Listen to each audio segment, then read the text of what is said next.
भारत सरकार ने finance act 2023 में एमएसएमई की पेमेंट की व्यवस्था सुचारू रूप से करने के लिए सेक्शन 43BH इंट्रोड्यूस किया था, जिसके तहत एमएसएमई का कोई भी पेमेंट 15 दिन से लगाकर 45 दिन के अंदर अगर हमने पेमेंट नहीं किया तो उतने अमाउंट पे जिसने पेमेंट करना है उसे इनकम टैक्स के रेट से इनकम टैक्स भरना पड़ेगा।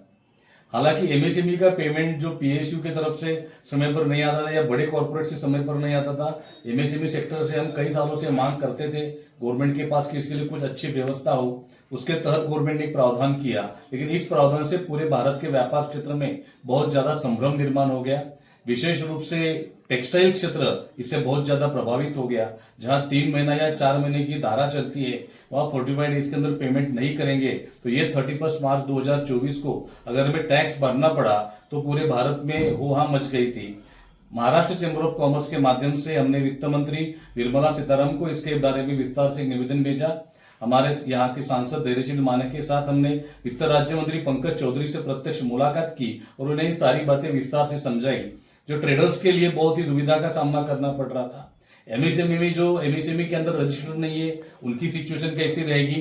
व्यापारी को अपना पेमेंट तो 45 दिन के अंदर चुकाना है, लेकिन उसका पेमेंट जो आना है उसकी सिक्योरिटी की व्यवस्था क्या है। तो इसमें बहुत सारे ऐसे प्रोविजन है जिसके बारे में कोई क्लैरिफिकेशन नहीं था और ये क्लैरिफिकेशन आना जरूरी है। ये बात हमने मंत्री महोदय को विस्तार से समझाई, उन्होंने एक्सेप्ट किया कि ये हमारा प्रोविजन करने का मकसद अच्छा है, लेकिन प्रैक्टिकली ग्राउंड लेवल पे कई सारी दिक्कतें आ रही है जो भारत भर के व्यापार क्षेत्र को एक बहुत बड़ा झटका लग सकता है।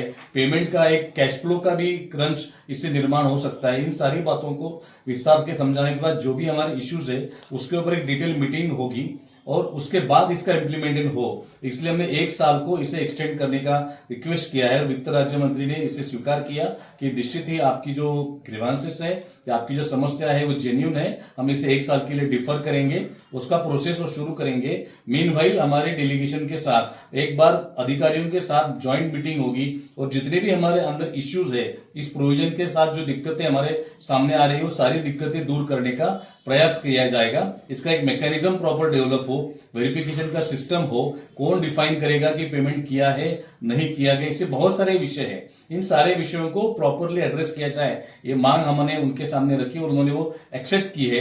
ये भारत भर के व्यापारियों के लिए एक अच्छी खबर है कि इस साल हमें इस प्रोविजन करने से राहत मिलेगी और इसे 1 साल के लिए डिफर होगा, ऐसी में उम्मीद है। उन्होंने जिस तरह से हमें आश्वासित किया है बहुत जल्द इसका ऑफिशियल डिसीजन आ जाएगा। धन्यवाद।